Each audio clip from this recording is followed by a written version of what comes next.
Bom dia. Em nome da Casa Hunter, gostaria de agradecer a presença de todos em nossa 4ª edição do Cenário das Doenças Raras no Brasil. Este ano, trazemos uma inédita parceria com o Instituto Brasileiro de Valor em Saúde, o IBRAVES. E contamos com o patrocínio das empresas Avex, Biomari e Sarepta, a quem agradecemos a parceria.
a presença do senhor Antoine Daher, presidente da Casa Hunter.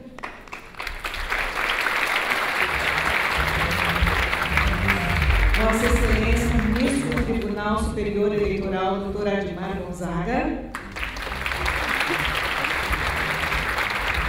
Doutora Maria Inês Gadelha, representante do Ministério da Saúde. Vossa Excelência, a deputada estadual Maria Lúcia Amari.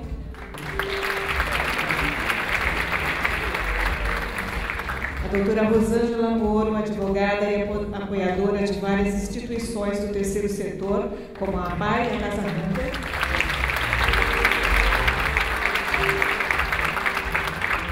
Vossa Excelência, secretário adjunto da Secretaria Municipal de Pessoa com Deficiência, Marinalva Cruz.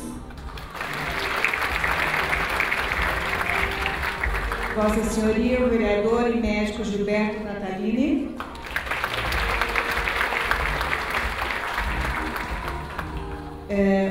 O doutor Vitor Hugo Travassos, coordenador de assistência farmacêutica da Secretaria de Saúde do Estado de São Paulo, estaria presente, mas teve problemas de saúde e pede desculpa por não vir.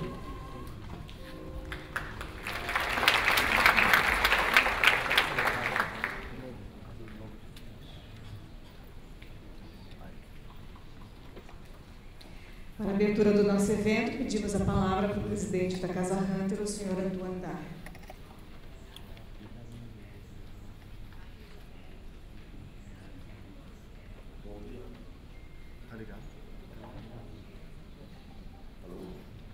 Bom dia a todos. Mais um ano estamos juntos para aprender e discutir as doenças raras no Brasil. Eu gostaria de agradecer a presença de todos vocês, do nosso vereador Gilberto Natalini, doutor Admar Gonzaga. Também gostaria de agradecer nosso ministro Mandetta, representado pela doutora Maria Inês Gadelha, nossa deputada, que a gente sempre chamou ela da madrinha da causa, né? E principalmente a doutora Rosângela Moro, que sempre lutou e continua lutando pela causa. Agradeço a presença dos pacientes, associações de pacientes, médicos, indústria, todos presentes. Esse momento é muito importante porque a causa das doenças raras hoje é discutida em todos os setores. Ela é falada desde a presidência da República pela primeira-dama, Ministério das Mulheres, Ministério da Saúde, que dessa vez está muito mais engajado na causa de doenças raras, negociando como parceiro com a indústria, com associações de pacientes, como ter acesso de uma forma mais democrática. E também nós não podemos deixar de falar sobre a Secretaria de Saúde, que sempre foi parceira das associações de pacientes em São Paulo. Uma pena o Dr. Vitor Hugo agora não está aqui. E também agradeço a Secretaria de Deficiência, também representada pela doutora Marinalva. Não sei por que ela não está aqui, né, na mesa. Ela vai chegando. E desejo um ótimo evento para vocês, e que vocês aproveitem o máximo desse evento e juntos nós podemos implementar mais e trabalhar mais para implementar mais políticas públicas, crescer mais no sentido democrático, onde todos os pacientes terão acesso de uma forma mais sustentável, aonde o Ministério da Saúde e Secretarias da Saúde conseguem oferecer o melhor tratamento de uma forma mais econômica e todo mundo estarão mais felizes, né? É isso a forma ideal. E não é impossível. Nós estamos vivendo hoje um momento que, se todo mundo consegue sentar numa mesma mesa e negociar de uma forma correta, ética, em prol da sociedade, eu acho que a gente consegue chegar a uma definição mais ampla e um formato mais nacional que atende todo mundo e todas as necessidades. Muito obrigado. Obrigada, Antônio. Dando sequência, convidamos Vossa Excelência, o ministro do Tribunal Superior Eleitoral, doutor Admar Gonzaga. obrigado. Bom dia a todas e a todos. Gostaria inicialmente de agradecer aqui ao meu amigo Tony pela gentileza de me convidar mais uma vez para este evento, dizendo que muito me alegra voltar aqui, me sentir parte deste time. Também cumprimentar os integrantes da mesa, e o faço na pessoa do Rosângela Moro, minha colega dedicada à causa, essa causa de amor. E sem querer aqui fazer discurso, mas em breves palavras, eu faço por vocês a pergunta que fiz para mim mesmo no voo de vinda aqui para este evento, para o meu retorno a este evento, para este ambiente. O que é ser normal? E como todos que têm alguma vontade de conhecer o significado dos vocábulos, eu fui aquele que nos auxiliou, o Padre Burro, né, o dicionário, e verifiquei alguns vocábulos sinônimos a este que não me agradaram muito. Ser normal é ser comum, é ser ordinário, é ser trivial, é ser banal, é ser vulgar, é ser ridículo, entende isso? Assim eu pensei, eu não gosto do ordinário, nunca gostei do banal, vulgar, longe de mim. Também nunca quis ser ridículo. Eu quero ser raro.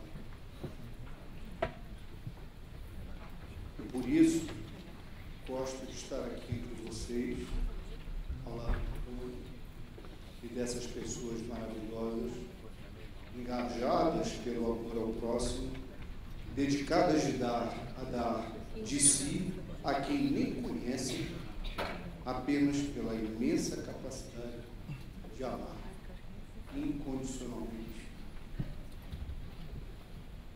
E é assim que vejo que isso é ser raro.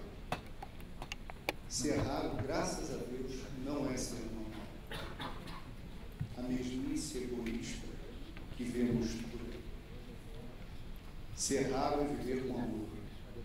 Ser raro é fazer do amor o principal ingrediente das nossas atividades, das nossas profissões ou dos nossos cargos. Ser raro é doar sem esperar retorno. Ser raro é viver sempre com si. Ser raro é viver com os livros. E quando eu olho os olhos de vocês, de pessoas raras, esse olhar cheio de amor, cheio de esperança, eu me sinto muito orgulhoso de fazer parte disso.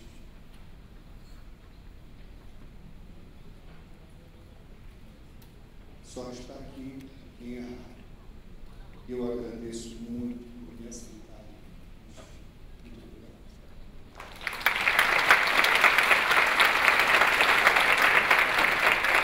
Muito obrigado. Muito obrigada, doutora Edmar.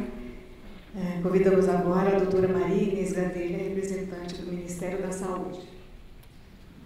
Muito obrigada, muito bom dia.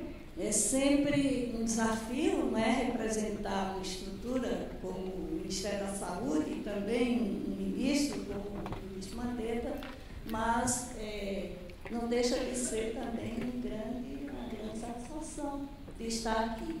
Eu gostaria de cumprimentar a todos com o meu bom dia e a mesa, já que a doutora Rosângela já foi mencionada com a nossa deputada, que expande a sua representação, né? Ela é uma representante de seus eleitores e hoje eu me sinto representada aqui também pela senhora. O que eu gostaria de dizer é que uma política pública que não se baseia na racionalidade geralmente tende a não ser objetiva e, consequentemente, execuível.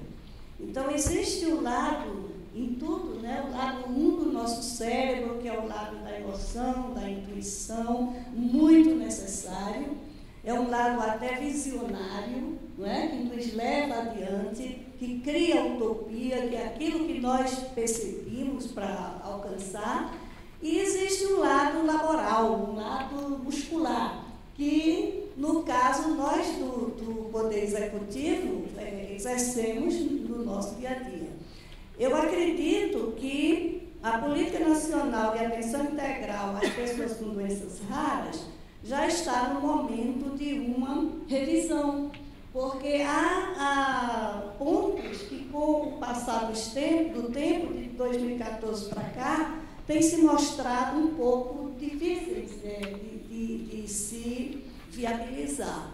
Então, quando eu era diretora do Departamento de Atenção Especializada no Ministério da Saúde, eu dei início a essa revisão e eu espero que, na continuidade desse trabalho, desses pontos que nós identificamos como obstaculizados, né, nós possamos superar e que no novo encontro nós tenhamos algo melhor, não é, para apresentar. É tudo assim, é evolução.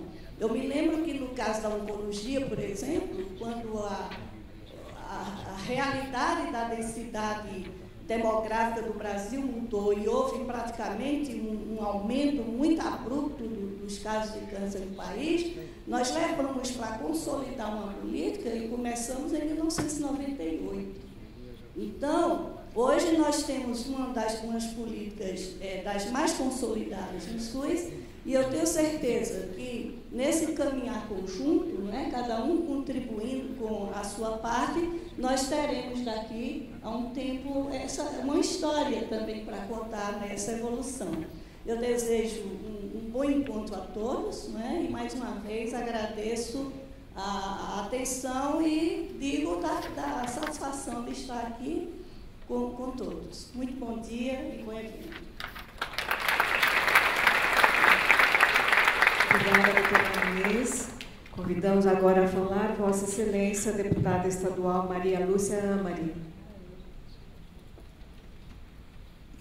Bom dia a todos e a todas. Uma alegria muito grande estarmos aqui, participando de um debate tão importante.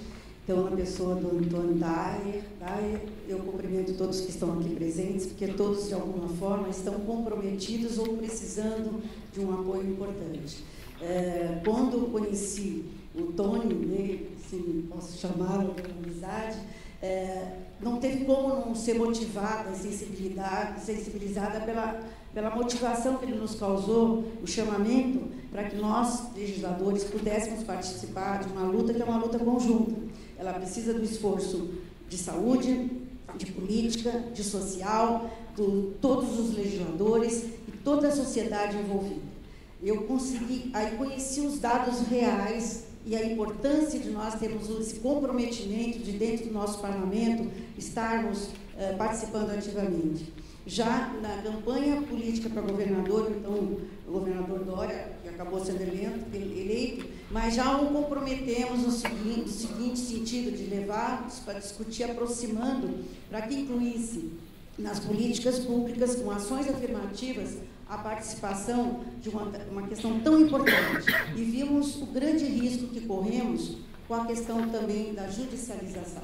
É inadmissível que o nosso país possa continuar convivendo com essa situação que simplesmente pode se fazer. Além de várias ações, nós temos que ter no orçamento a responsabilidade de nós, legisladores, incluirmos o valor destinado do orçamento para que nós possamos dar o atendimento às famílias, porque mexe com a família e desestrutura a família inteira. Não é justo, se a Constituição reza que a saúde é um direito de todos, se nós não garantimos a acessibilidade, nós não estamos fazendo a justiça com o povo brasileiro.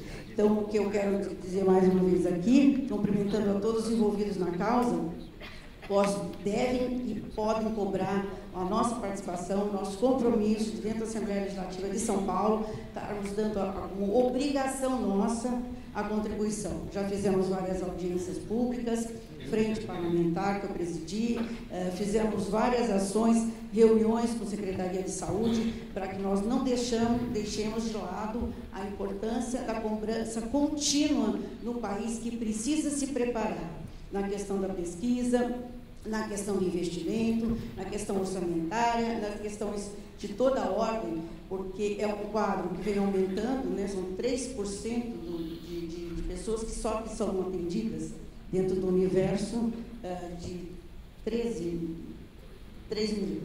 Então, não atinge toda a necessidade. Então, vamos contribuir, cada um de nós,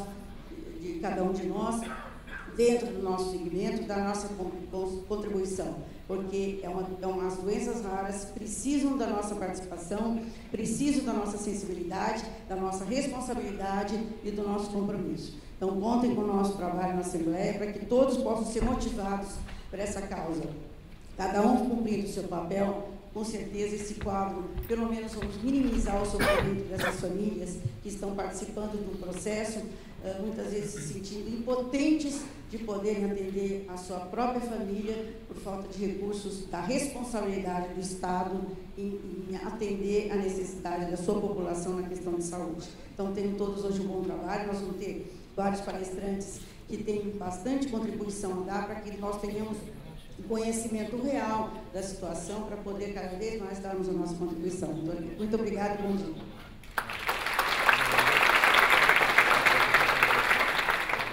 Obrigada, deputada. Dando continuidade à nossa abertura, passamos a palavra à doutora Rosângela Moro. Senhoras e senhores, bom dia. Eu quero fazer uma saudação inicial ao presidente da Casa Hunter, Antônio Daher, agradecer o convite por estar aqui hoje, fazendo parte desse grupo bem plural. Eu fico muito feliz de sempre ouvir os diversos segmentos que estão atuando e se envolvendo nesse assunto das doenças raras. Acho que nós, a nossa querida representante do Ministério, falou que precisamos construir uma história, mas eu ousaria dizer que a gente, pelo que eu presenciei, já temos visto uma enorme e grande vontade do governo, e não só do Ministério da Saúde, mas das outras pastas, em propiciar, se não a solução de todos os problemas, uma caminhada para que cheguemos mais perto deles. Temos tido também o apoio da primeira-dama, Michele Bolsonaro, e isso impulsiona e aí movimenta todos nós e também chama a atenção da sociedade para esse tema que é de veras importante, a gente tem muito a fazer.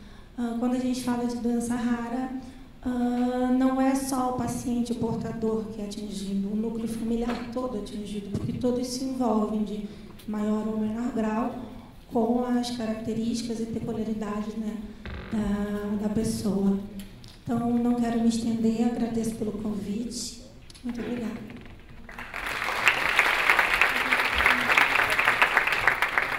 Obrigada, doutora Rosângela. Passamos a palavra a Vossa Senhoria, vereador e médico Gilberto Natalini. Bom dia a todos e todas. Cumprimentar em primeiro lugar o querido Tony, agradecer pelo convite, Tony, poder estar aqui com você, com todas as pessoas que estão aqui, e fazer um elogio a você e a esses guerreiros e guerreiras que abraçaram essa causa. O mundo só avança quando a sociedade se organiza. Você é um exemplo de sociedade organizada. Então, de público, eu queria fazer esse elogio a você, porque é merecido. Cumprimentar o ministro Admar Gonzaga, do Tribunal Superior Eleitoral, a doutora Maria Lúcia Arama, estimada deputada estadual, minha amiga também, de muitos anos, mulher de luta também, de fibra, digna. Viu, Maria Lúcia, você é um exemplo da boa política. Eu respeito muito você. Cumprimentar a doutora Maria Inês Gadelha, do Ministério da Saúde. Eu conheço o ministro, aposto nele, o Mandetta, conheço ele das nossas lutas antigas do SUS. Estou torcendo muito para que ele faça, né? E dizer para a senhora que eu fui presidente do CONASENS. E em 99, 2000, a senhora já estava lá no Ministério. Então, nós somos das velhas guardas. E cumprimentar a doutora Rosângela Moro, que é advogada, esposa do ministro Moro. E uma palavra dizer o seguinte: eu sou médico, estou em exercício da profissão há 43 anos, sem parar. E sou vereador em São Paulo, e desde que eu entrei na Câmara em 2001, eu levei para o meu mandato, além das causas ambientais, as causas de saúde, em particular saúde pública, o SUS. E as doenças raras me acompanham nesses 19 anos que eu estou na Câmara, pautado pelas pessoas que trabalham pela causa, as associações. Então, muitas pessoas procuram. Nós temos um trabalho com epidemiólise bolhosa, que está aqui, a Maria Helena, presente aqui, da associação, e muitas outras causas das doenças raras. Mas nós decidimos agora, também pautado pelas associações, juntar as coisas numa coisa só. Que fazíamos com patologia, era muito disperso, muito pontual. Dava certo, mas...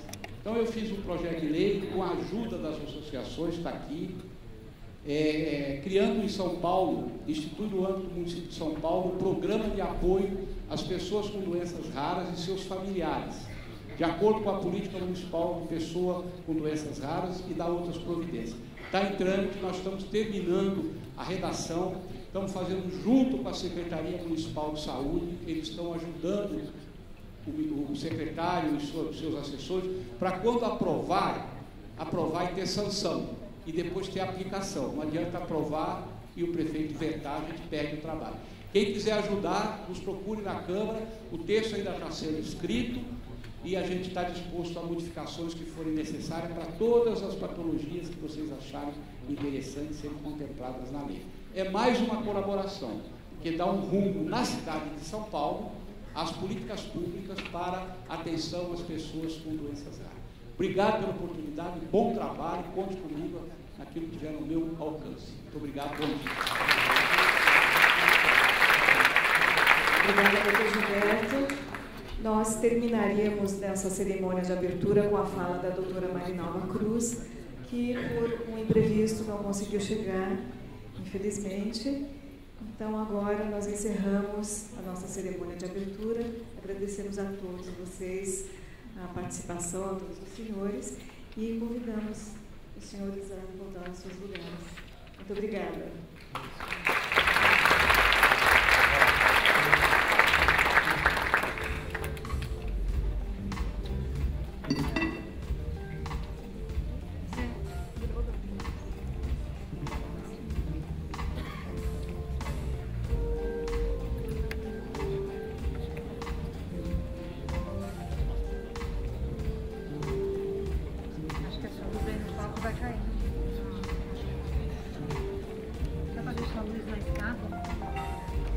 Faremos agora a composição da primeira mesa do Cenário das Doenças Raras, que vai reunir alguns dos mais importantes nomes da genética do Brasil.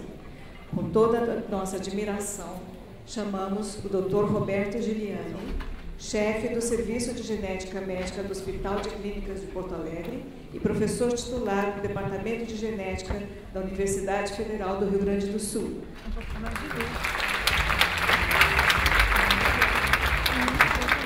Doutora Chong Ae Kim, geneticista do Instituto da Criança do Hospital das Clínicas de São Paulo.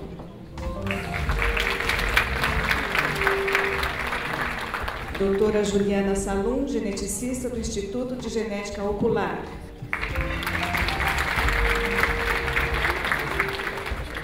E a doutora Ana Maria Martins, geneticista, diretora-geral do Centro de Referência em Erros Inatos do Metabolismo, IGEM, que está vendo lá a apresentação dela e já já vai compor a mesa mais gente, tá bom? Em debate, a terapia genética e o futuro do tratamento das doenças raras. Com a palavra, doutora Chong.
A última da palestra, mas mudei, tenho honra de começar a primeira palestra. Na verdade, minha fala foge um pouquinho do tema de nossa mesa, tem a ver mais com a segunda mesa, mas tudo bem. Eu quis trazer como está a situação de nossos pacientes do SUS no momento. Então, as dificuldades no diagnóstico e tratamento desses pacientes. Então, qual é o papel de geneticista médico? É chegar ao diagnóstico. A partir desse diagnóstico, de preferência, de certeza, que a maioria é diagnóstico clínico. Aí viria o manejo clínico desses pacientes, tratamento, quando possível, se existe ou não um medicamento específico. E informar ao casal qual o risco de ter outro filho na outra gestação futura. E apoiar essa decisão do casal. Não é decisão do médico. E tentar dar orientação, diagnóstico pré-natal ou até diagnóstico pré-implantacional. A realidade, no Brasil, temos em torno de 306 geneticistas médicos com titulação e concentrado na região sul-sudeste. Assim como nossos pacientes são raros, os médicos geneticistas também somos raros. E a realidade, então, como está o panorama assistencial de nossos pacientes com doenças raras?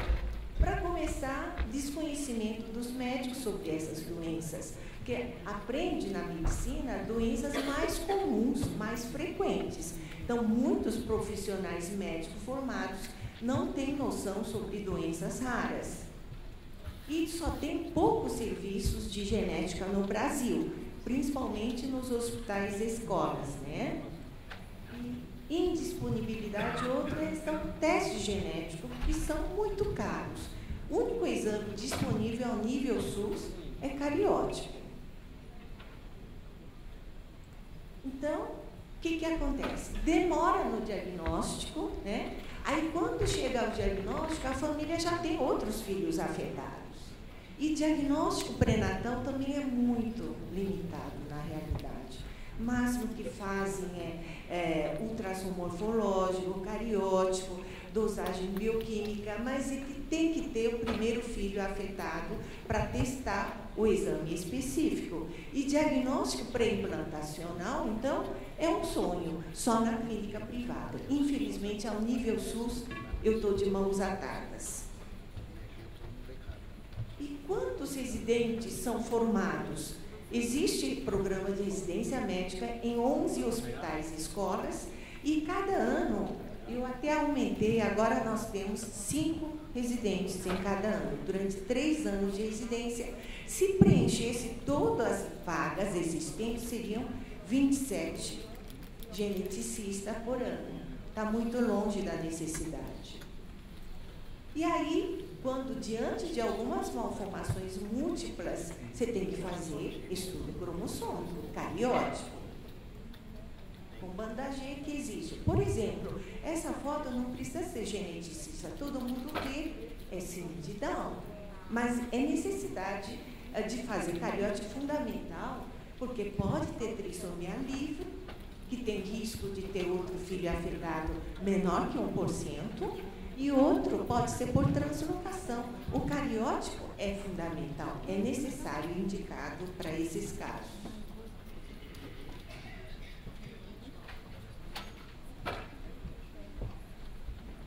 Translocação, aí o risco é aumentado. Por exemplo, síndrome de Cri-du-Chat, que é muito raro. Eu também estou muito ligada à Associação de Síndrome de Cri-du-Chat, e ocorre 1 para 50 mil. São crianças que têm dismorfismo facial e atraso da fala. Então, essa doença também tem carinho especial, e nós fizemos estudos de marcadores, nós vimos que tem em torno de 16 a 40 megabases de deleção no braço curto do cromossomo 5. Aí vimos, na prática, que tem uma alteração, variabilidade clínica. Eu tenho um paciente que nunca chegou a andar e faleceu. Aí isso me motivou a estudar, além de cariótipo Andagé, que grande maioria mostra a deleção, mas eu que quero saber essa variabilidade, se tem alguma alteração em outros cromossomos. Então, estamos fazendo um projeto com Array. Também não é disponível, então só com projeto de pesquisa.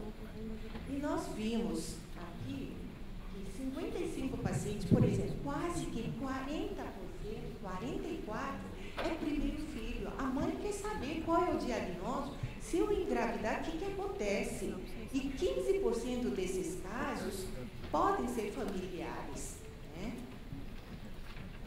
E com isso, motivou fazer o estudo de projeto. Só assim que a gente consegue que o projeto, você sabe, cada vez mais o projeto, a pesquisa está sendo difícil no Brasil. E aí, cariótipo normal? Só isso não basta. Nós temos um mundo de doenças genéticas. E aí teria que ter outros testes específicos, pode ser IMPA ou Array. Nos países de primeiro mundo, há mais de 10 anos, já fazem Array, mas nossa realidade é outra.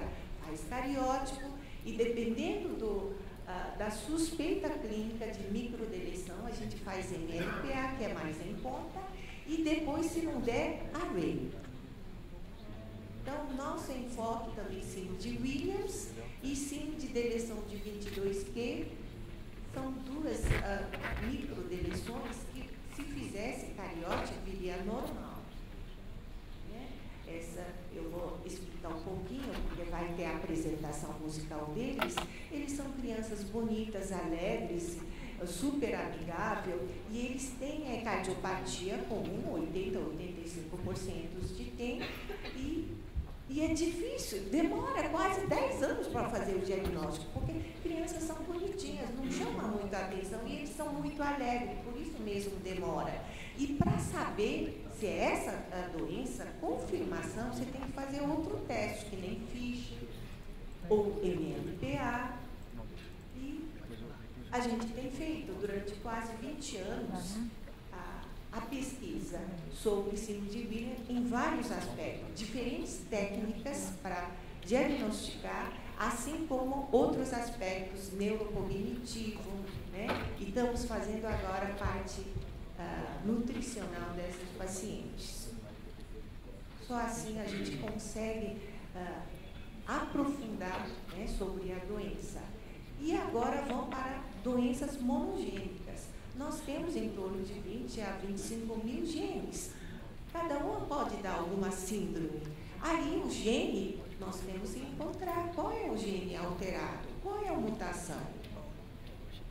Então, antigamente a gente fazia método sangue que demorava muito. Agora, com o novo sequenciamento de nova geração, consegue estudar todos os exons desses genes. Mas, infelizmente, o fator limitante é o dinheiro. E aqui eu vou dar algum exemplo de nossas linhas de pesquisa. Primeiro, sim, de Noonan-like, e hoje em dia, com esse conhecimento molecular, designou agora rasopatia. Tem mais de 12 genes envolvidos.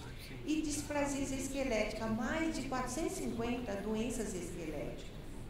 E mucopolissacaridose, porque usinados no metabolismo, onde tem disponibilidade de medicamento, né, alguns tipos de MPF, e epidermólise bolhosa, que eu sinto muito, há década eu queria contribuir alguma coisa para esses pacientes que sofrem muito com bolhas, né, e pessoas assustam o pessoal, dá anemia crônica, e dá o cheiro também não é bom, e crianças sofrem. E o diagnóstico era biópsia, que é o padrão ouro. Eu queria dispensar essa biópsia, porque algumas vezes faz 2, 3, continua inconclusivo. E tem herança dominante ligada ao X e recessivo. Então, essa também é uma das nossas linhas. E Cornélia Delange, que diagnóstico é mais baseado em clínico. Nós temos questionário de mais 110 pacientes. Desses, apenas 4 tinha diagnóstico molecular, porque tem mais de 5 genes e o estudo é muito caro.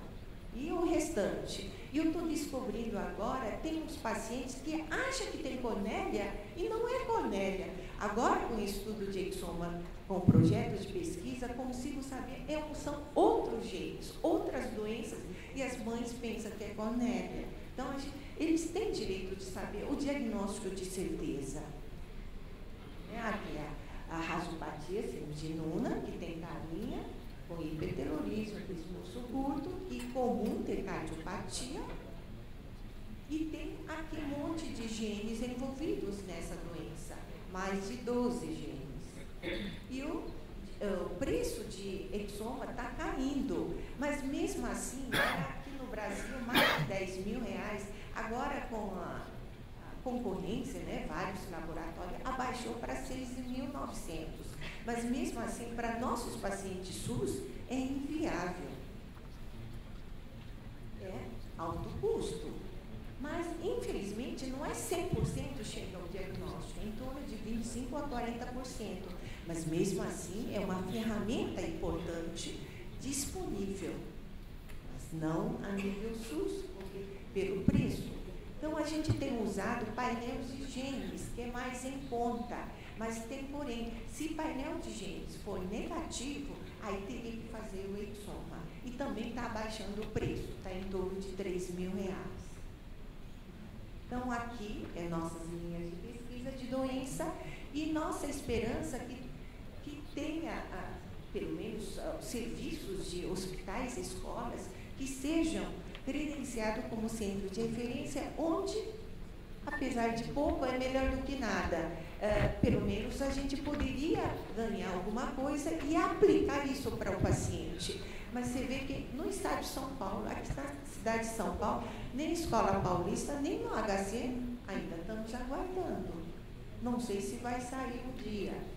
Essa era a possibilidade. Agora, quanto ao tratamento, você sabe que uma doença genética rara, em geral, envolve vários sistemas, multissistêmico e crônico, com acometimento de vários sistemas. Com isso, a gente precisa de outros especialistas, neuroendócrino, ortopedista, neurologista, neurocirurgião, e além disso, então você vê que é uma cadeia de outras especialidades.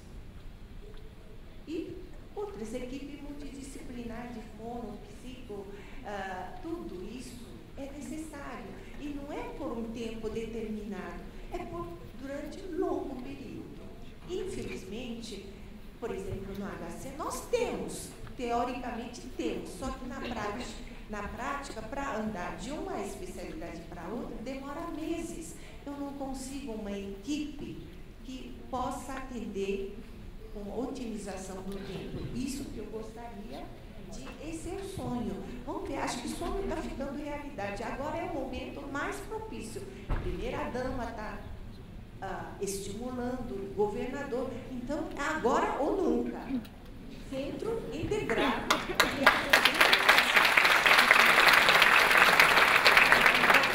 Então, é agora. É agora que nós temos que conseguir concretizar o mais rápido possível.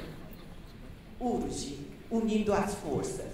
Nós não vamos fazer uma coisa ideal, mas vamos fazer o que é viável para poder atender quanto mais rápido.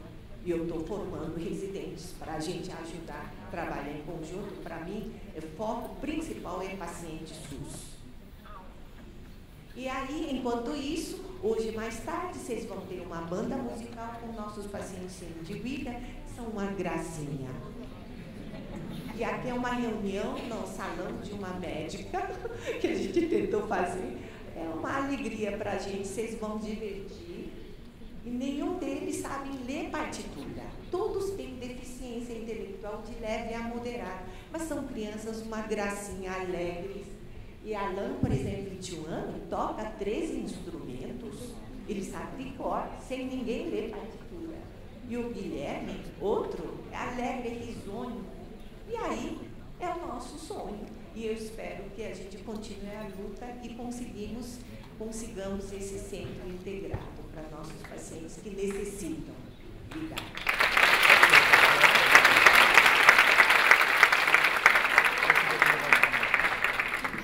Obrigada, doutora Chong, pela valiosa contribuição. E agora teremos uma outra valiosa presença, a doutora Ana Maria Martins.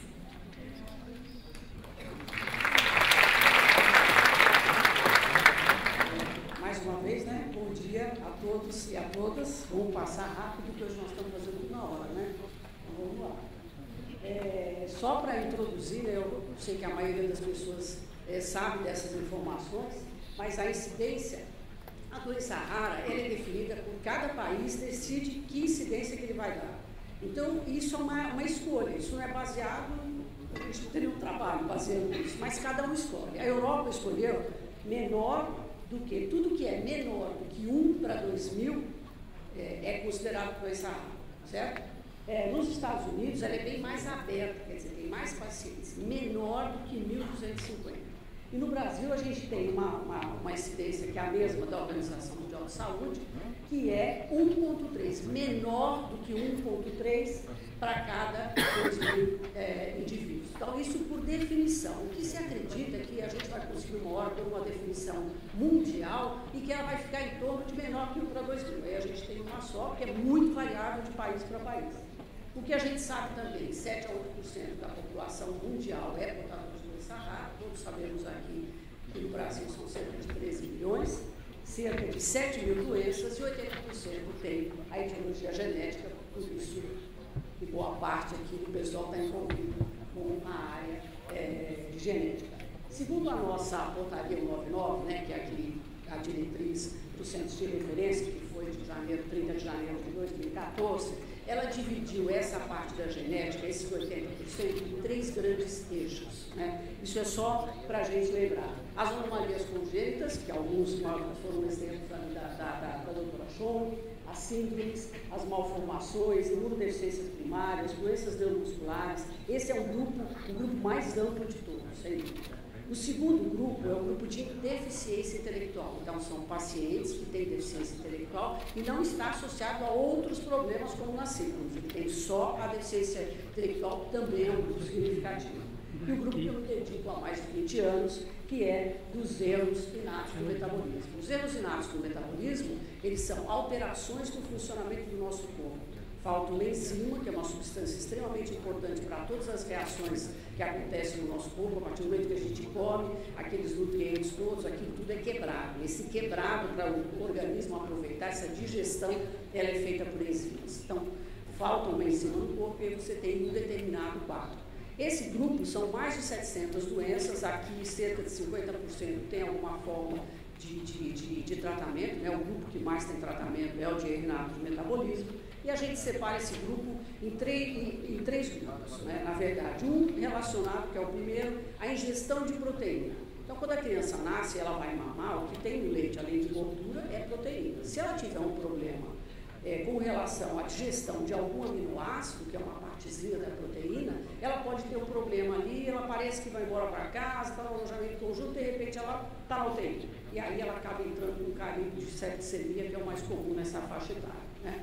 Então, esse grupo é um grupo muito importante porque a gente fazendo o diagnóstico precoce, você modifica a dieta e você tem uma vida praticamente normal, tirando a limitação da dieta. O segundo grupo está relacionado à produção de energia. A gente tem uma organela muito importante no nosso corpo, que é a mitocôndria, que é a bomba energética, então problemas no funcionamento dessa bomba energética, ou problemas no funcionamento daquilo que a gente guarda depois que a gente come, o que sobra como glicose, né, que é o açúcar, que é a unidade básica de energia, ela vai para o fígado numa forma que chama glicogênio. parece uma árvorezinha. Para sair do fígado, tem várias enzimas que vão ser necessárias para quebrar e liberar a glicose e ela chegar na célula. Então, o grupo também relacionado a essa questão da produção de energia. E o terceiro grupo é o que a gente chama de moléculas complexas. São moléculas grandes e elas não são uma coisa só. Ela é gordura e açúcar junto, então ela é molécula complexa. E ela precisa de um lugar específico para fazer a metabolização dela, que são os lisossomos, que é a usina de reciclagem da nossa célula. Então, se eu tiver falta de alguma enzima, então eu tenho algum problema. Basicamente são esses três. Qual que é o grande problema que a gente tem com relação às doenças raras, né? Eu acho que o funil mais grave que a gente tem é a nossa graduação, não só a nossa, mas de todos os profissionais de saúde, Brasil, América Latina. Esse final de semana eu estava com o Tony lá em Istambul, aquela região toda é do mesmo jeito que a gente. A nossa graduação ela é voltada para a doença frequente, ela não fala em doença rara. Então, a gente não tem nenhuma disciplina de doença rara. Então, quando a gente diz o médico tem pouco conhecimento, não é que ele tem pouco conhecimento porque ele não se interessa. Ele tem pouco conhecimento porque ele não recebeu essa bagagem.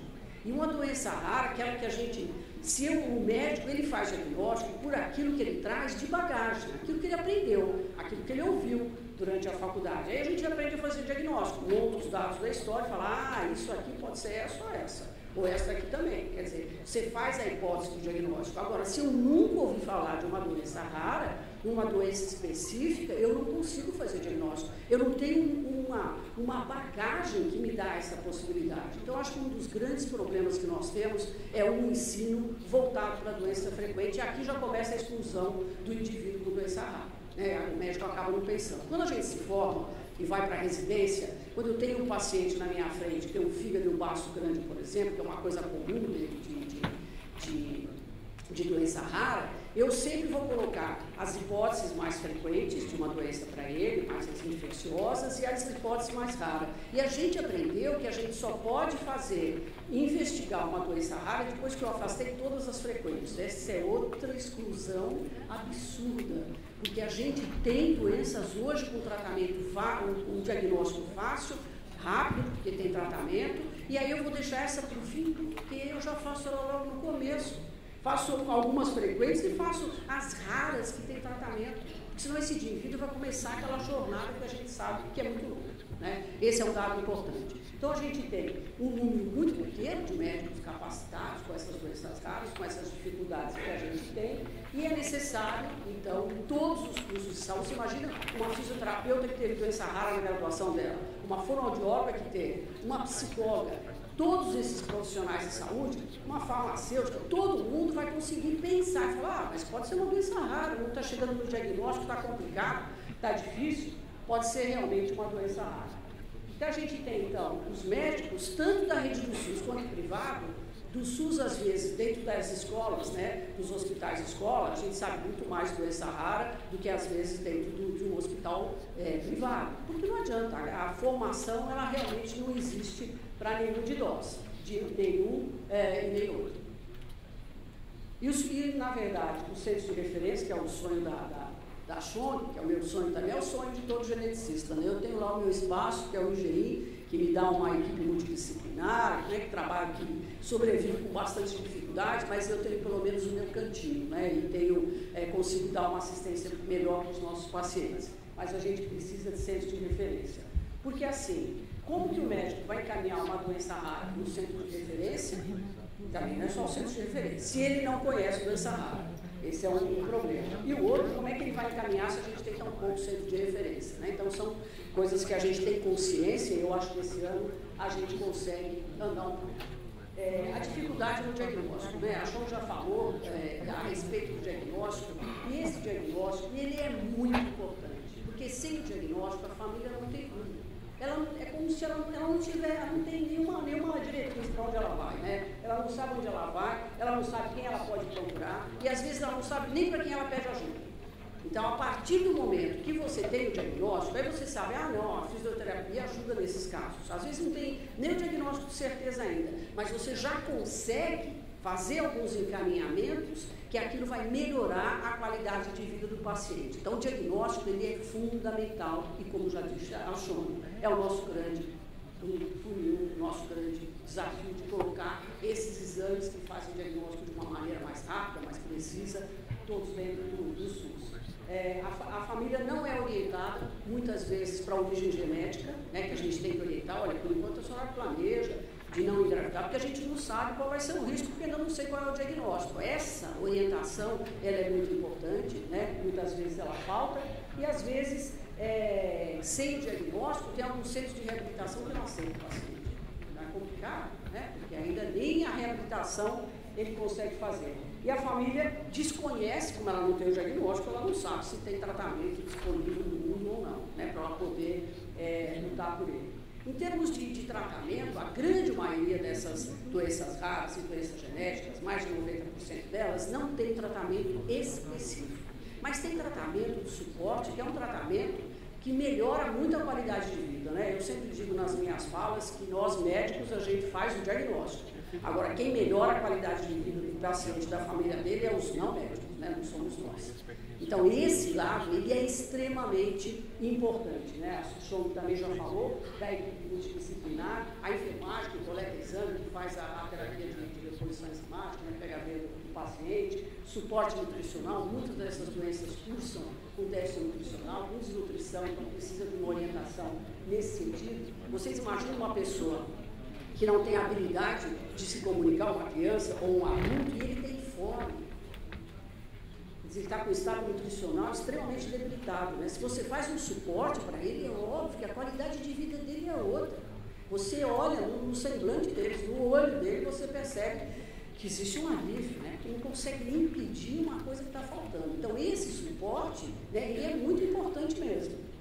A fisioterapia, a estimulação, diminuir risco de deformidade, o indivíduo ficar mais acamado, manter o movimento, minimizar os efeitos da mobilidade, fonoaudiólogo, auxílio na linguagem, na disfagia, que é a dificuldade para engolir, muitas doenças neurológicas têm esse comprometimento, suporte psicológico, avaliação, saber que lugar que esse paciente vai para a estimulação, ele consegue ir para a escola, o que ele consegue fazer para melhorar a qualidade de vida dele e da família. Orientação para os pais, né, que muitas vezes ficam muito perdidos nessa situação, terapia ocupacional, auxílio nas atividades diárias, adaptação, cadeira de roda, outros equipamentos de suporte, quer dizer, toda uma equipe que está voltada para melhorar a qualidade de vida do paciente. Ecoterapia, que acalma o paciente, aquele paciente que é muito agitado, né, que é o trabalho que a gente faz com o cavalo, acupuntura, botox e outras terapias que realmente modificam a vida do indivíduo.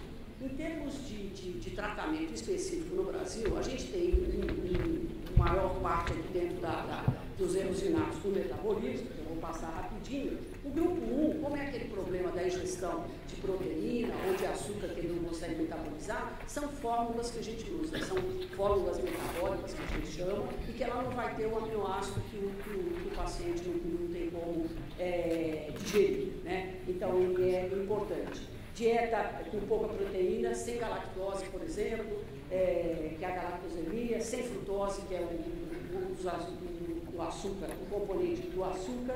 Ele vai precisar, às vezes, suplementar com aminoácidos, que são partes da proteína, alguns medicamentos para baixar a amônia, que é o que é produzido na digestão da proteína. O grupo 2, lembra aquele que é relacionado à energia, vão ser dietas com pouco carboidrato, ou carboidrato mais específicos que ele pode comer, vitaminas que funcionam como cofatores, como auxiliares, por exemplo, no metabolismo da mitocôndria. Grupo 3 são as terapias de reposição enzimática, talvez mais conhecido por todos, que a gente sempre acaba falando nesse grupo de doenças, que são medicamentos de alto custo e específicos, né? Como a doença de Gaucher, de Fabry, de Pompe, as mucopolissacaridoses, deficiência da lipase ácida, fosfatasia, todo esse grupo de doenças, o tratamento voltado para eles é a reposição da substância, que é a reposição da enzima. E existem outras doenças, hemoglobinuria paroxística noturna, síndrome hemolítica urêmica, distrofia muscular de Duchenne, neutrofia espinhal. A gente tem um grupo aqui importante em termos de tratamento. Indivíduos com doenças raras, né? Então, eu vou mostrar rapidinho aqui a história de uma pacientinha, a Helena, com 3 meses de idade, indígena, proveniente de Boa Vista, Roraima, chegou no nosso serviço em julho de 2016, a mãe casada com primo, 5 filhos anteriores normais, fez pré-natal e ele nasceu com peso bom, até com a estatura baixa de 46, e quando ela veio para a consulta, ela já tinha um peso bastante reduzido. Teve alta da maternidade e, na verdade, ela fez uma coleta de exames e lá em Roraima, lá em Boa Vista, ela acabou chegando num diagnóstico, o radiologista que chegou, na verdade, ele fez um exame e ele encontrou alguns picos de algumas substâncias e falou, olha, isso aqui pode ser uma doença, que chama doença do xarope de bordo, e existe um tratamento para ela. Foi feita uma dieta, essa tentativa não funcionou direito, essa menina acabou vindo para nós. Então, assim, primeiro, teve um esforço muito grande dos nossos colegas de governo, que eles chegaram no diagnóstico e eles instituíram o tratamento. Isso é uma coisa muito importante. A falta de implantação de um teste do pezinho confiável, que ele faz o diagnóstico. A gente ia ficar nessa agonia, não ia demorar tanto tempo como a gente demorou. Como que essa criança conseguiu fazer o exame? Ela acabou fazendo numa rede, que é lá no Rio Grande do Sul, que é a rede DXD, e a gente consegue mandar os exames lá para Porto Alegre, a gente, em parceria, faz o diagnóstico dessas doenças. Como essa criança está fazendo o tratamento? Doação de famílias, doação da empresa, até ela conseguir realmente o medicamento. Essa fórmula, ela é um medicamento para essas crianças, porém ela é considerada um suplemento alimentar, ela não é considerada um medicamento. Então tem uma confusão aí em termos de legislação, né? Que fica meio confusa essa regulação. E muita gente fala que é o leite. Essa é a nossa pequena. Então aqui no começo ela está descompensada, ela tem essa alteração de pele, super importante. E aqui depois, quando ela compensou, e olha, ela está fazendo aniversário. Eu tive o prazer de ir a Roraima e conhecer a nutricionista que fez a primeira dieta dela lá em Roraima. Essa coisa do Brasil, né, que a gente vai encontrando as pessoas. Aqui a nossa família aqui de polisacaridose, né, que todos acho que conhecem bastante, que a gente sempre mostra nos eventos, né, e são pacientes que caem dentro desse grupo aí do tratamento da terapia de reposição enzimática. Aqui mostrando eles quando são pequenos, por isso a gente insiste tanto, né, que a gente conseguisse fazer diagnóstico precoce, porque quando a gente faz diagnóstico precoce, essa é a primeira irmã, e esse é o irmão. Ele acaba se beneficiando, porque ele começou o tratamento com 5 meses de vida. Então ele acaba sendo uma criança praticamente normal, muito próxima do normal. Da mesma forma, esse pequeno aqui com MPS2, que é esse pequeno aqui que tem mucopolissacaridose. E esse que é a irmã mais velha, né, que teve o diagnóstico tardio, ele já está quase alcançando ela, é um paciente com mucopolissacaridose do tipo 6. O que eu posso dizer é que um colega meu lá da Escola Paulista de Medicina me disse uma vez, é que nós médicos, nós podemos aceitar que o paciente morra das complicações da doença, daquela que a gente fez tudo para salvar. A gente não quer que ele morra porque ele é brasileiro. A gente quer melhorar a nossa condição aí de diagnóstico. Muito obrigada.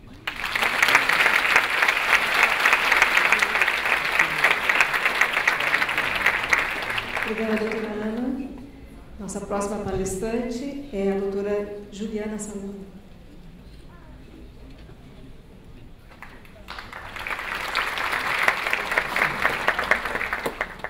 Obrigada pelo convite.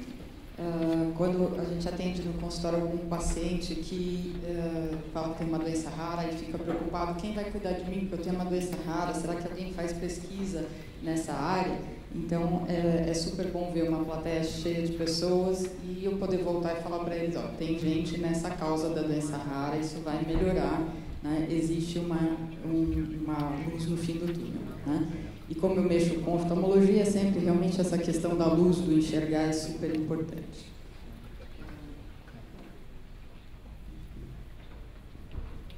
Aqui, eu volto lá para trás, tá? 20 e tantos anos atrás, quem está aqui comigo na foto, professor McKusick, lá no Johns Hopkins, tá?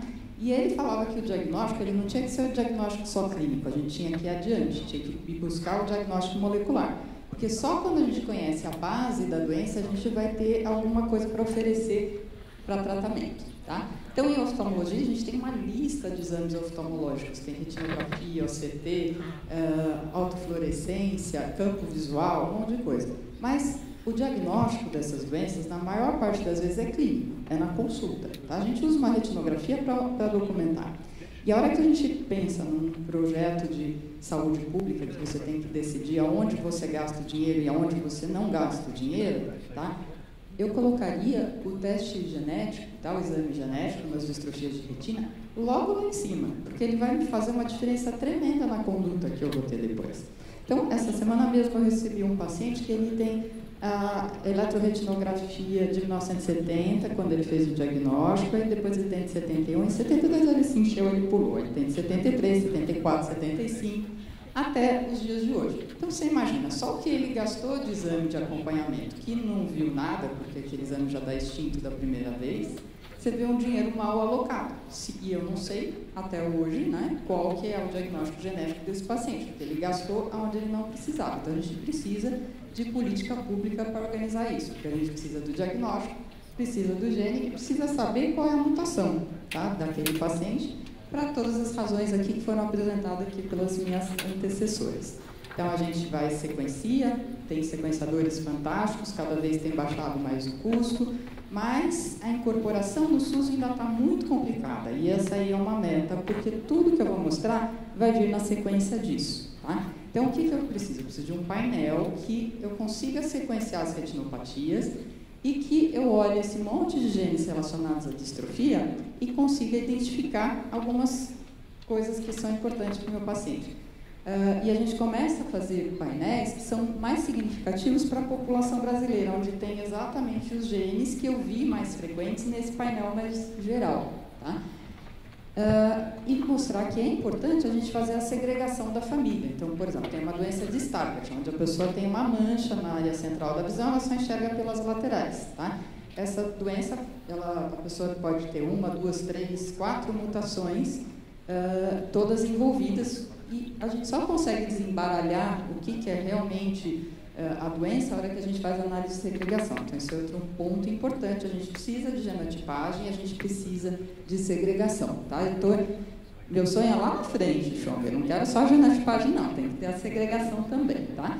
E tem aquele ditado lá, quem achava, quem não foi informado que era impossível foi lá e fez, tá? Esse trabalho aqui é do grupo que eu coordeno, tem vários alunos de pós-graduação comigo lá na Unifesp, onde a gente fez o levantamento de genotipagem de vários pacientes, tá? E com isso a gente sabe qual que é o panorama dessas doenças dentro do Brasil, quer dizer, qual a distrofia mais prevalente, por exemplo, a doença de Stargardt, como doença isolada e como gene isolado é o mais prevalente. A retinose pigmentar, como doença é a mais frequente, mas ela tem vários genes associados. Então, dentro disso, hoje a gente tem uma estatística com números bem maiores do que esse, mas 75% a gente consegue diagnóstico com genotipagem, e tem várias caselinhas pintadas nessa minha tabela aqui, que mostra o que está de verde claro, tem uma terapia gênica que está começando ali, está naquela fase de fase 1, fase 2. A que está com verde escuro já está um pouco mais adiantada, já tem pacientes feitos, algumas já estão em fase 3. O que está em rosa ali, o salmão, dependendo, já é uma terapia que já está aprovada. Tá? Então, existe uma terapia gênica já aprovada em oftalmologia. Tá? O que faz com que um teste genético já não seja mais só pesquisa, ele tem uma indicação clínica, porque eu vou mudar a conduta do paciente com aquele tratamento. Então, eu tenho que mudar a forma de pensar isso. E nessas doenças degenerativas existe uma coisa que é a janela terapêutica, quer dizer, a pessoa nasce com a retina razoável em algumas doenças e ela vai piorando e a pessoa vai perdendo a visão ao longo do tempo. Então, eu tenho que tratar quando eu ainda tenho célula para transfectar. Não adianta já ter perdido células e não ter onde aquele vetor viral entrar e colocar o material genético dele. Tá? Então, eu tenho que detectar logo e tratar logo. Tá? Então, aqui mostrando um conceito de que a gente nas células tem o DNA, que vai fazer, vai ser o molde para a produção aqui do RNA, né, que vai codificar uma proteína, né, então é o dogma central. Aqui a gente tem a proteína que faz a constituição do indivíduo. Então, por que eu recapitulei essa questão? Na questão da doença genética, a gente tem uma mutação que ela também é passada para o RNA, e que vai aparecer depois na proteína. Tá? E aquela pessoa vai ter inserida no organismo dela uma proteína alterada. Tá? Então, eu vou ter o efeito da doença pela presença dessa proteína alterada ou pela falta da função da proteína que ela deveria fazer. Essa recapitulação é para separar para vocês 3 coisas. A gente pode tratar a doença com um remédio que vai atuar na proteína, com um remédio que vai estar repondo ali o RNA, ou um remédio que vai atuar a nível do DNA. Tá? Então, proteína. Tá? Proteína, nem vou me ater tanto a essas questões, porque eu sabia que a doutora Ana e a doutora Chong iam falar agora, e elas já citaram, por exemplo, a polissacaridose, que é uma das doenças que a gente trata por reposição enzimática. A mesma doença poderia também ser tratada por reposição do DNA, tá? A mesma polissacaridose, né? Mas eu vou deixar para elas contarem essa história em outro momento. O RNA é outro foco de tratamento, tá? E foi um dos motivos que eu sei que o pessoal que veio do Usher, ali da RIMSA, do Grupo Brasil de Surdo e Cegueira, né? Cláudia Sofia, o Jorge, que estão aqui na sala, eles estão interessados em saber, porque eles sabem que começou a aparecer uma terapia que ela conserta a doença a nível do RNA, tá? Então, se você consertar no RNA, ele vai sintetizar uma proteína normal e aí resolve o problema da pessoa, passa a ter aquela proteína, mesmo sem você ter modificado o DNA da célula, tá? Só no RNA. Então, uma dessas iniciativas em oftalmologia é do laboratório ProQR, que tem duas linhas de tratamento. Uma para o CEP290, que é um gene relacionado à morose congênita de Leber, que é uma distrofia de retina na qual a pessoa já nasce com uma baixa visão. Então, é um bebê, tá? Você imagina a situação, os pais lá trazendo um bebê que não fixa, não olha, não presta atenção. Alguns têm alguma visão no decorrer da vida, outros já ficam cegos ao nascimento. Então, tem toda uma educação diferente, um impacto social para uma vida inteira dessa criança. E você saber que existe aí uma terapia que você pode fazer essa criança voltar a enxergar, quer dizer, é muito promissor. Tá? O CEP290, né, nesse estudo, não cobre todas as mutações. Tá? É um tratamento mutação específica. Tá? E no Usher 2A, que é um dos genes, é o gene mais relacionado à síndrome de Usher, tem 2 estudos também usando RNA. Devolve o exon 13 inteiro, que é um alvo, um hotspot de mutação nesse gene, onde mais tem mutação, mas não são todas as pessoas que têm mutação por alteração no exon 13. Tá? Ou é uma mutação específica, né? A mutação, em geral, tem uma grafia meio estranha ali, aquele número no fim ali da última linha, tá? Que mostra para a gente o endereço e qual foi a troca que foi feita naquele DNA. Não adianta eu fazer essa terapia para alguém que não tem essa mutação. Então, é um tratamento mutação específica, não só gene específico. Tá? Outro laboratório é o Editas, que vem mais ou menos com a mesma linha. É impressionante, assim, tudo de 1, 2 anos para cá, está pipocando empresas de biotecnologia nessa área e fica até difícil de a gente prestar atenção qual que cada lugar está fazendo. Tá? Lembra, a terceira forma da gente tratar é tratar no DNA. Tá? E aí é a terapia gênica com o nome mais convencional que a gente tem utilizado. Eu tive a sorte de ter acompanhado desde o começo, desde 2007, o início da terapia gênica do Luxturna lá na Filadélfia, e é uma terapia feita para o RPE65, que é um desses genes da doença de Leber. Tá?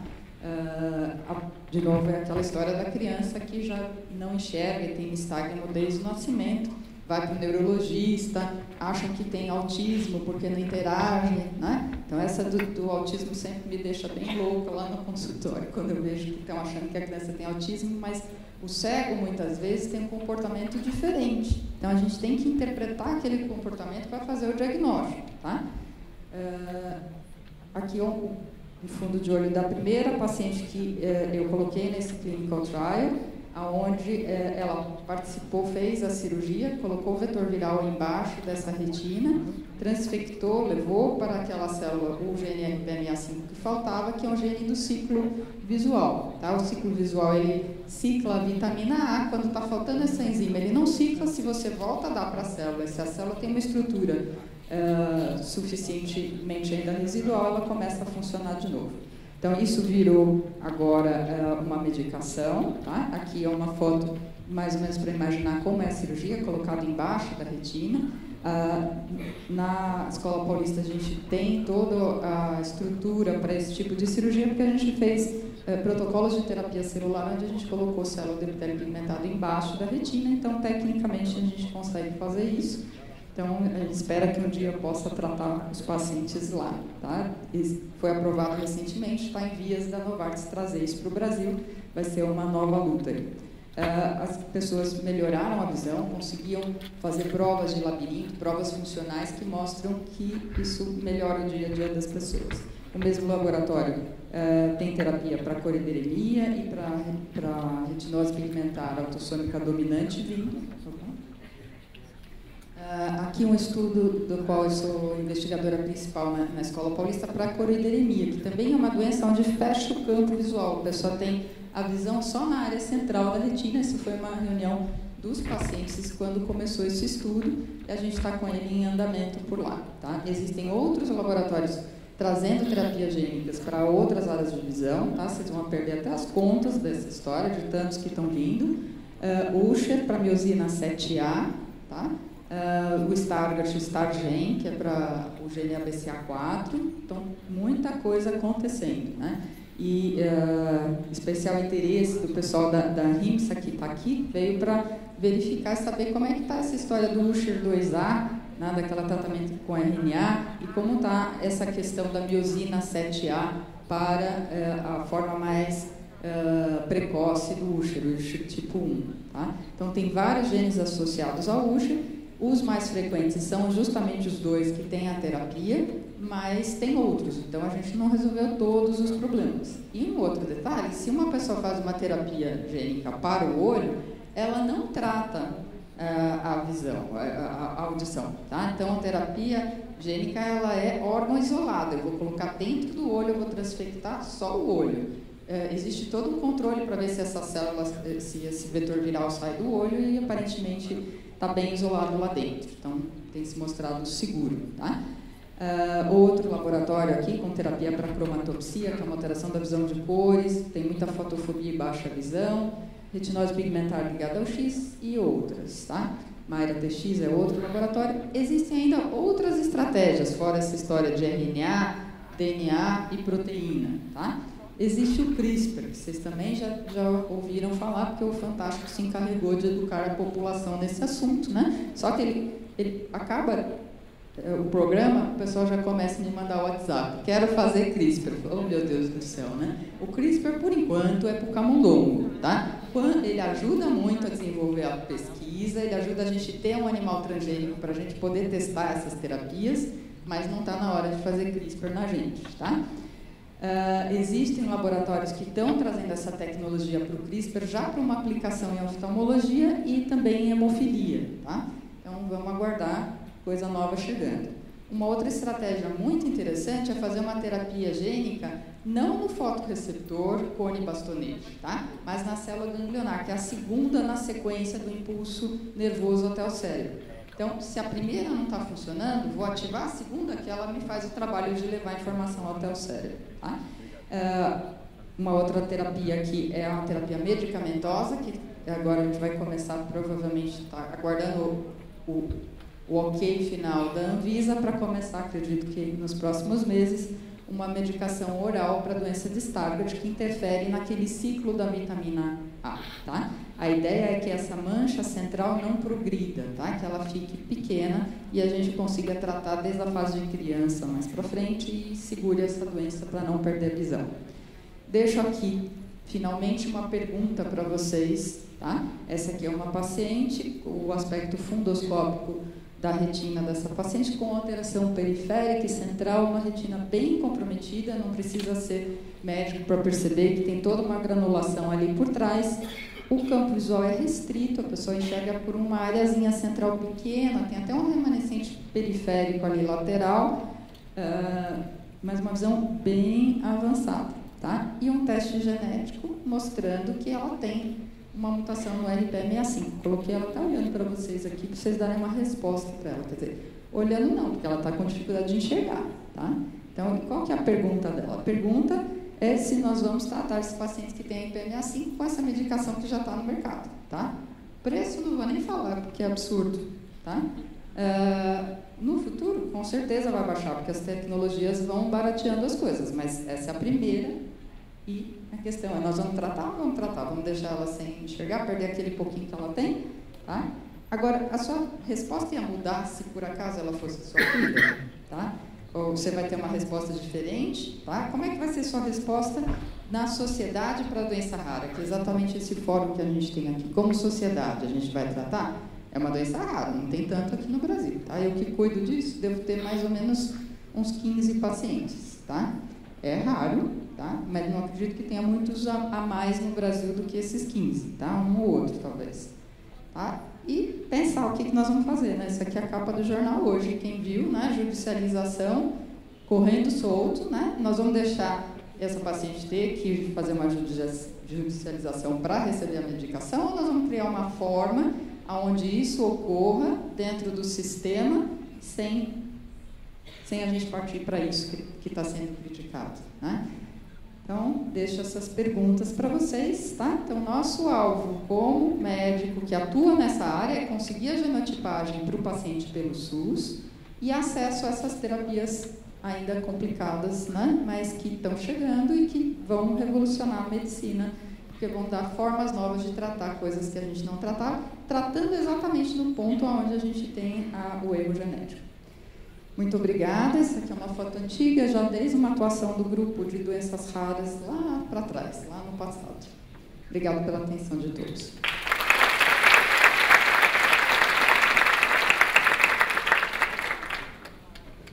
Obrigada, doutora Juliana. Encerrando a nossa primeira mesa, teremos a honra de ouvir o doutor Roberto Giuliani.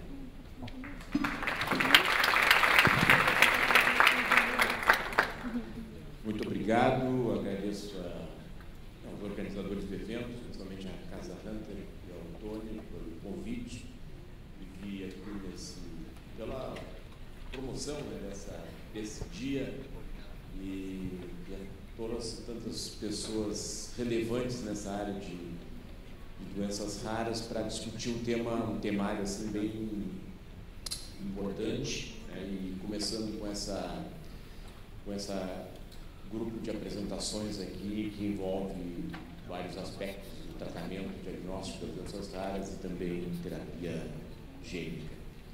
Então eu vou fazer um apanhado, que já foi muito facilitado pelas que me antecederam, sobre a terapia genética e o futuro do tratamento das doenças raras, que foi o tema que me foi proposto. Tá? Então, já foi colocado, nós temos aí 6 a 8 mil doenças raras, das quais a maioria é genética, né, 80% estimado, que dá em torno de 5, 6 mil doenças. E parece um número grande, mas quando nós formos ver a quantidade de genes que tem, na verdade esse número deve crescer com novas descobertas. Também já foi colocada a questão que nós temos genes que codificam proteínas que exercem uma ação biológica. Esse é o mecanismo pelo qual as coisas funcionam.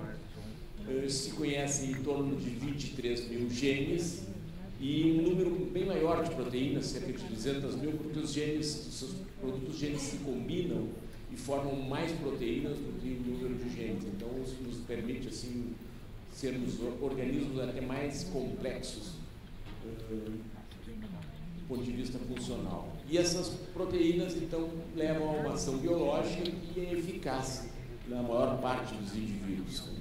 Então, aí tem esse rebanho de ovelhas que mostra que tem genes normais, com proteínas normais, que levam a uma ação biológica normal. Mas esses genes estão sujeitos a mutações, né? Também já foi colocado aqui, e tendo uma mutação, eles podem gerar uma proteína que pode ser ineficiente. Pode ser uma proteína que funciona um pouco menos, não chega a dar doença, mas pode ser também uma proteína que funciona muito pouco. E isso leva a ineficiência da ação biológica fica prejudicada, né? Então, no nosso modelo aí é um exemplo, né? Muitas vezes essa variação, e todos nós temos variações, isso é importante que se coloque, né? Todos nós temos variações genéticas. Felizmente, na maior parte dos casos, elas não chegam a causar doença, né? Mas nos tornam indivíduos diferentes, e alguns têm um pouco mais de colesterol, outro tem um pouco mais de pressão alta, né? Mas a gente vai convivendo com isso. Em algumas situações, aí então as doenças genéticas, isso se torna um problema maior e nós temos que então tratar. Existem várias estratégias de tratamento, como já foi colocado aqui, né? Então, quando tem um problema no gene, nós temos uma proteína que tem um problema também, e essa ação biológica está prejudicada. Podemos tratar, e já foi bem exemplificado antes, aqui, a Ana Maria comentou, pela ação biológica mesmo, tratar por exemplo, uma dieta especial, e aqui tem um exemplo que também foi mencionado pela Ana Maria, da galactosemia, né, que é uma doença em que o indivíduo afetado por essa mutação, uma mutação genética que leva a uma falta de uma enzima que impede o indivíduo de metabolizar a galactose. A galactose está presente principalmente na lactose, no leite, né? Então, nesse caso aqui, felizmente, a gente tem uma maneira simples de tratar, que é uma dieta especial sem lactose, sem leite e derivados, e isso tem um impacto importante, né, no paciente. Então, já é uma maneira de se tratar. Tem várias situações semelhantes em que isso é tratado de uma maneira adequada. Só que, reiterando o que foi colocado antes também, essa doença poderia estar no teste do pezinho e a gente detectar cedo e tratar cedo muito eficazmente, mas não está, no Brasil não está.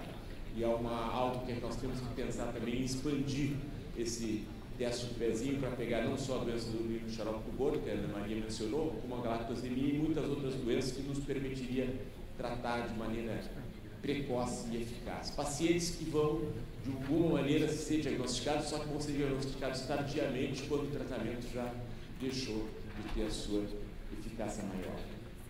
Bom, dei o exemplo quando a gente intervém na questão na ponta do problema, mas muitas vezes a gente pode intervir, já foi colocado anteriormente também, no produto gênico, né, na proteína.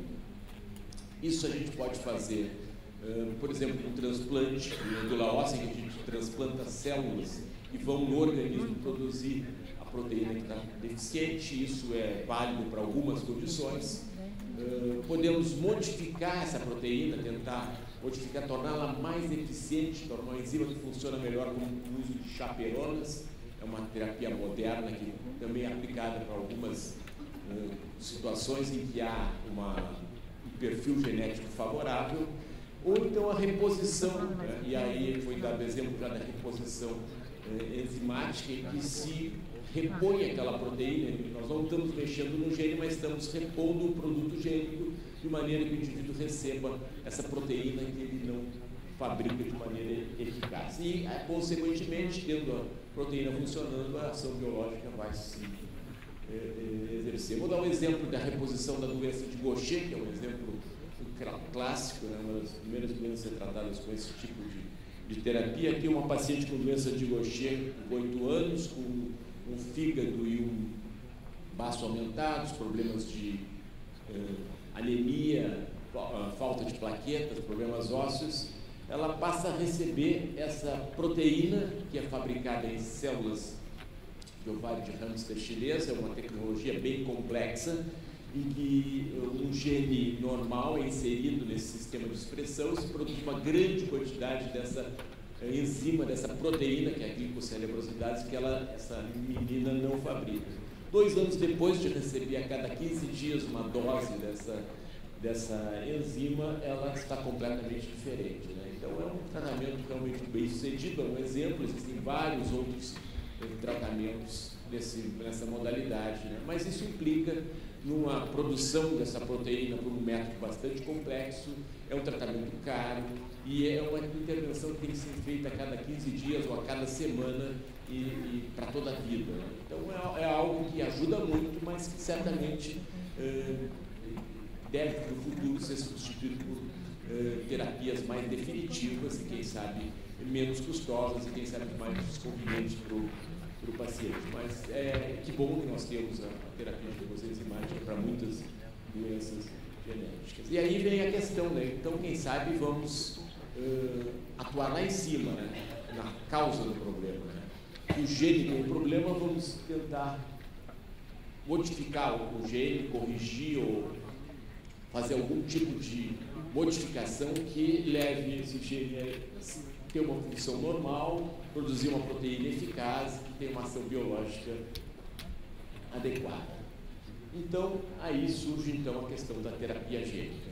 E hoje a gente fala muito em terapia gênica e parece que é algo que começou há pouco, mas na verdade a terapia gênica tem uma longa trajetória e por vários mecanismos, né, por infusão sistêmica de um gene, por injeção tecidual ou quando se retiram células do indivíduo, se manipulam em laboratório para modificar geneticamente e se devolve a célula corrigida para o indivíduo. São diferentes estratégias que têm sido empregadas.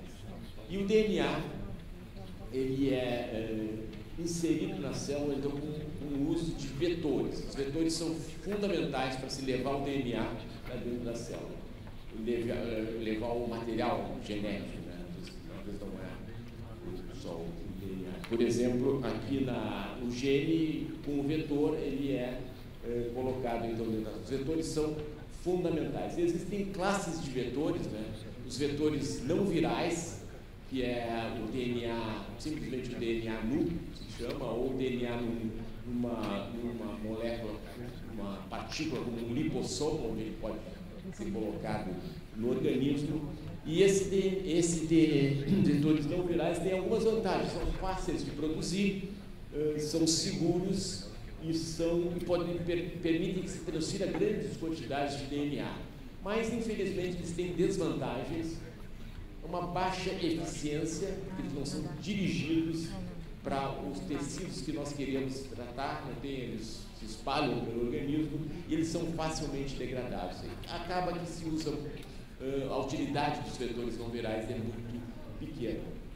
E, em função disso, se desenvolveram, então, estratégias usando os vetores virais, usando o vírus como um carreador da terapia gênica. Então, a gente pode, no vírus, retirar os genes virais e colocar os genes humanos que nós queremos expressar, e então esse vírus modificado, ele infecta a célula e lá ele consegue, então, fazer com que esse gene humano se expresse e produza aquele produto que nós queremos que ele expresse. E ele não tem mais os genes virais que permitem que ele se replique, então não é um risco. Então, tem sido produzidos de uma maneira grande, esses vetores virais, aí se usam adenovírus, vírus adeno-associados, lentivírus, retrovírus, várias estratégias, isso depende muito da doença, do tecido que se quer atingir, e isso é uma grande arma. Existem vários tipos de terapia gênica, por exemplo, adicionar um gene naquele indivíduo, quando a gente quer transferir um gene, quando o gene não tem função, então nós vamos dar um gene que funciona adequadamente. Quando nós queremos amplificar um gene que está funcionando, mas se ele funcionar mais, ele vai nos ajudar a tratar a doença. Ou então a gente quer silenciar um gene, por exemplo, silenciar um oncogene que causa problemas de tumores. Ou então correção gênica para reverter mutações específicas, e aí entra um pouco do que a Juliana acabou de colocar da edição gênica do CRISPR, né? E também estratégias de corrigir então, o gene. São várias estratégias que se pode usar na terapia gênica. como eu coloquei, não é algo que começou agora, e na verdade, em 1989 foi aprovado o primeiro protocolo de terapia gênica nos Estados Unidos, no NIH. Então nós estamos falando de 30 anos. E o primeiro paciente tratado com terapia gênica foi em 1990. Então, uma menina de 4 anos de idade foi um paciente que foi injetado em 14 de setembro de 1990 no NIH. Ela tinha uma deficiência de adenosina deaminase, que é uma doença que causa uma imunodeficiência, e aquela doença da bolha, né? E se tiraram células dessa menina e se corrigiram e foram então reinjetadas nela. O Dr. Anderson foi o investigador principal. Isso foi um tratamento bem sucedido. E se imaginava nessa época que a terapia gênica viria assim muito rapidamente. Eu trabalho como consultor da OMS desde a década de 90. Eu me lembro de 95 fizemos uma reunião porque precisávamos discutir a terapia gênica que estava chegando. E saiu um documento da OMS nessa época dizendo que em 5 anos, ou seja, no ano 2000, a terapia gênica seria um método corriqueiro de tratamento. Né? Tal era o entusiasmo que se tinha com a terapia gênica. Mas problemas aconteceram, né? Vou exemplificar alguns deles. Um deles foi esse caso muito rumoroso. Esse é um indivíduo normal, ele era voluntário num trial de terapia gênica para a deficiência de ornitina transcarbamilase, que é uma doença do ciclo da ureia, níveis de amônia muito elevados. Ele recebeu uma injeção de adenovírus e morreu 4 dias após o procedimento por uma reação ao vetor viral. Isso gerou muita discussão. O professor Jim Wilson foi o investigador principal, depois publicou um artigo dizendo sobre as lições aprendidas desse teste de terapia gênica. Em 2002, nós tivemos uma publicação muito impactante sobre o sucesso da terapia gênica para tratar outra imunodeficiência, um grupo franco-britânico que publicou no New England Journal of Medicine, mas alguns anos depois começaram a aparecer pacientes tratados com essa terapia que apresentavam leucemia, porque aí se descobriu que tinha esse retrovírus, ele se inseria em partes do genoma que predispunham à leucemia, e aí também teve que ser modificado esse protocolo para evitar esse problema. Mas, felizmente, todas essas questões foram, acho que, adequadamente superadas, e há uma explosão de terapia gênica, como foi colocado, a Juliana recém colocou, existe um número enorme de startups e empresas aí trabalhando com terapia gênica, e agora já as grandes indústrias farmacêuticas também estão entrando nessa área, quer dizer, e existem já produtos aprovados. A genticina é um produto para carcinoma de células escamosas, um produto chinês aprovado na China, o Iniglip para melanoma, o Glibera para deficiência de lipase lipoproteica e o Loxana, que ela acabou de mencionar, a Juliana, para distrofia retiniana, e muitos outros estão vindo, né? Já estamos na era que terapia gênica se torna uma realidade e um número imenso de protocolos em fases finais aí de desenvolvimento. E eu só trouxe esse slide aqui porque isso mostra um exemplo, né, dessa aquisição bilionária da Novartis, da Avexis pela Novartis, 8,7 bilhões de dólares, mostrando o que é a importância da terapia gênica no tratamento das doenças no mundo de hoje. E finalizando, só para colocar a situação no Brasil, né? No Brasil acho que nós estamos movendo um lado positivo, né? A CONEP em 2017 aprovou uma resolução para as doenças ultra raras, que certamente vai beneficiar pesquisa clínica, né, dessas doenças, e em 2018 a Anvisa teve uma resolução sobre terapias avançadas, também se preparando para esse novo momento. Quer dizer, o Brasil acho que está reconhecendo a importância, né, dessas novas terapias, e assim, nós precisamos realmente discutir terapia gênica no Brasil. Discutir certamente vai adicionar um ganho para pacientes, talvez para o sistema de saúde, certamente, para a sociedade como um todo, vai nos trazer novas opções. E só ressaltando, assim, eu acho uma coisa que eu posso dizer, que a terapia gênica não é uma mágica, né? Parece assim, bom, vamos corrigir o gene e resolver o problema. A terapia gênica é uma arma poderosa, vai ser talvez a cura para algumas doenças, para muitas vai ser uma arma a mais em que nós vamos usar para combater efeitos de doenças, mas outras terapias já em uso ou por desenvolver também vão continuar sendo importantes, né? Isso eu acho que é importante ressaltar. E a questão do diagnóstico que foi colocado aqui anteriormente é realmente fundamental.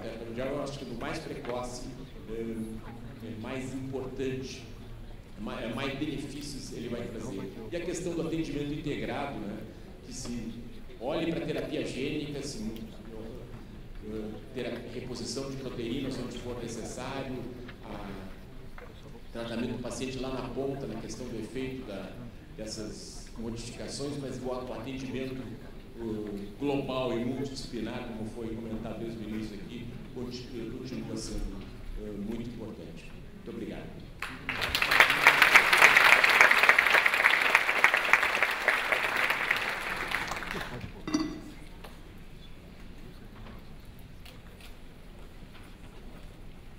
Muito obrigada, doutor Roberto. Os senhores agora têm uns minutinhos para considerações finais, se quiserem colocar mais alguma coisa.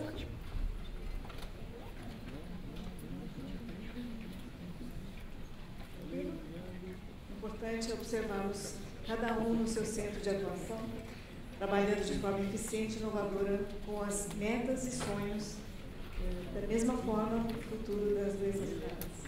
Muito obrigada.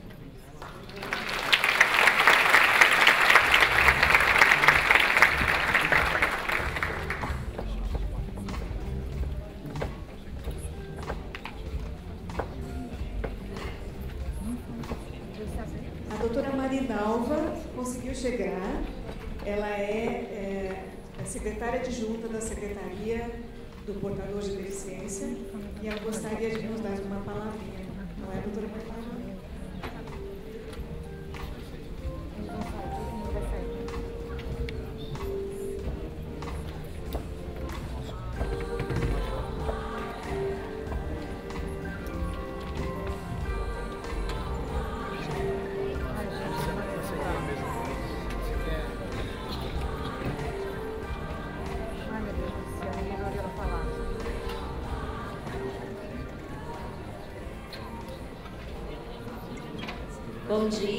Bom dia a todos, bom dia a todas. Em nome do secretário Cid Torquato, eu gostaria de agradecer imensamente a oportunidade de estar aqui com vocês, discutindo um tema que é extremamente importante para todos nós, independente da área de atuação, independente de qualquer situação. É um tema que tem crescido bastante no Brasil, como a gente ouviu aqui, tem acompanhado há alguns anos. É um tema que tem tido alguns avanços, mas a gente sabe de quantos desafios ainda tem pela frente. Se avança em umas coisas, acaba tendo umas questões burocráticas que acabam prejudicando muito o tratamento, o diagnóstico. Um dos grandes desafios que também já foi mencionado aqui, sem sombra de dúvida, é a formação, mas para além disso tem aí uma questão que tem também a responsabilidade do poder público para minimizar esse processo burocrático e facilitar tratamento, facilitar a aquisição de medicamentos, e é por isso que eu estou aqui em nome da Secretaria Municipal da Pessoa com Deficiência, que tem como principal papel fazer essa interlocução entre as diferentes esferas de governo, sociedade civil e também iniciativa privada, para que juntos a gente possa fomentar cada vez mais essas discussões, trazer mais informações e mais qualidade de vida para todos esses pacientes. Então, a Secretaria hoje, junto com o Conselho Municipal da Pessoa com Deficiência, tem vários grupos de trabalho que trata as questões das políticas públicas voltadas às pessoas com deficiência, e quero aqui deixar essa secretaria à disposição, caso seja interesse de todos aqui ou da grande maioria, para que a gente possa também ter grupos de trabalhos que discutam as questões relacionadas a políticas públicas com foco nas doenças raras. De novo, agradeço pela oportunidade de estar aqui, peço desculpas pelo atraso, era para eu estar um pouquinho antes, mas o trânsito de São Paulo, infelizmente, né, nunca foi tão difícil andar 9 km, mas consegui chegar e agradeço, desejo um ótimo dia de trabalho para todos vocês, para todos nós, e que a gente possa avançar cada vez mais e ter cada vez mais motivos para comemorar esse avanço e a qualidade de vida das pessoas, que eu acho que isso é o mais importante de tudo. Muito obrigada.